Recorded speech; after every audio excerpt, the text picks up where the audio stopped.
بسم اللہ الرحمن الرحیم۔ السلام علیکم ناظرین۔ اخلاق نبوی کے سنہری واقعات۔ خوش نصیب شاہ سوار اللہ کے رسول صلی اللہ علیہ وآلہ وسلم کو اپنے نواسوں سے شدید محبت تھی۔ سیدہ فاطمہ تو زہرا رضی اللہ تعالیٰ عنہا کے دونوں صاحبزادے سیدنا حسن رضی اللہ تعالیٰ عنہ اور سیدنا حسین رضی اللہ تعالیٰ عنہ جنت کے پھول ہیں۔ اللہ کے رسول صلی اللہ علیہ وآلہ وسلم نے انہیں سید الشباب اہل جنت کا لقب دیا کہ وہ دونوں جنت کے نوجوانوں کے سردار ہیں۔ ان کو اپنی گود میں بٹھاتے، ان کو چومتے اور ان کے لیے دعا فرماتے۔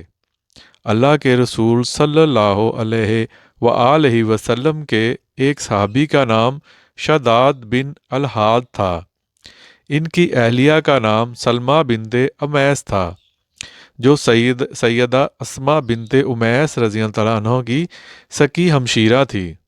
سیدہ اسماء کی شادی یکے بعد دیگرے سیدنا جعفر طیار رضی اللہ تعالیٰ عنہ، سیدنا ابو بکر صدیق رضی اللہ تعالیٰ عنہ اور سیدنا علی بن ابی طالب رضی اللہ تعالیٰ عنہ کے ساتھ ہوئی تھی۔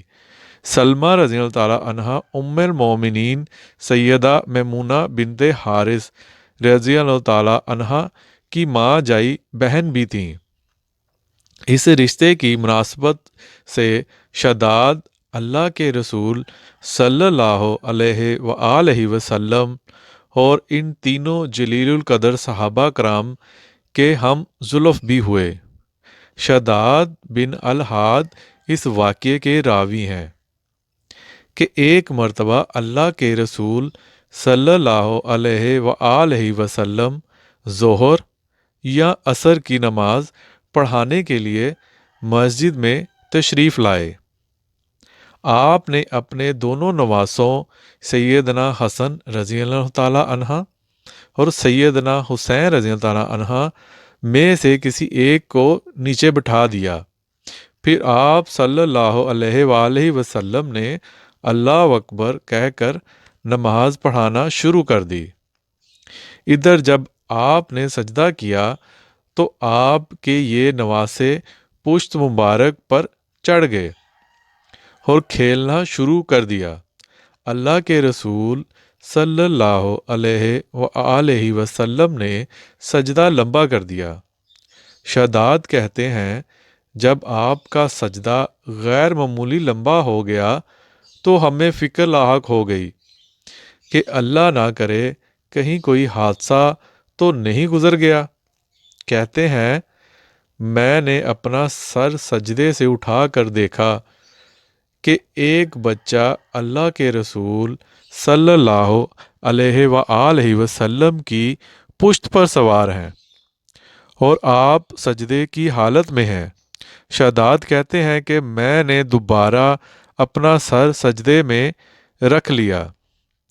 ادھر جب اللہ کے رسول صلی اللہ علیہ وآلہ وسلم نے نماز ختم کی، سلام پھیرا تو لوگوں نے عرض کی اللہ کے رسول صلی اللہ علیہ وآلہ وسلم آج آپ نے غیر معمولی طور پر اپنی عادت کے برعکس بہت زیادہ لمبا سجدہ کیا۔ ہمیں خطرہ لاحق ہو گیا تھا کہ کہیں کوئی حادثہ نہ پیش آ گیا ہو یا ممکن ہے آپ پر وحی نازل ہو رہی ہو۔ رحمت کائنات صلی اللہ علیہ وآلہ وسلم نے فرمایا، عربی: ایسا کچھ نہیں ہوا، یعنی نہ تو کوئی حادثہ ہوا اور نہ ہی وحی کا نزول ہوا، بلکہ میرا بیٹا میری پشت پر سوار کھیل رہا تھا۔ میں نے مناسب نہ سمجھا کہ میں جلدی سے سر کو سجدے سے اٹھاؤں۔ بچہ کھیل رہا تھا، میں نے چاہا کہ اسے کھیلنے دوں حتیٰ کہ وہ اپنا شوق پورا کر لے۔ سنن نسائی حدیث نمبر 1142، مسند احمد جلد نمبر 3 493، حدیث نمبر 16076۔ ناظرین، اگر آپ کو ہماری یہ ویڈیو پسند آئی تو ویڈیو کو لائک کر دیں، دوستوں میں شیئر کر دیں، اور ہمارے چینل کو سبسکرائب کر دیں۔ اب آپ سے اجازت چاہتے ہیں۔ اللہ حافظ۔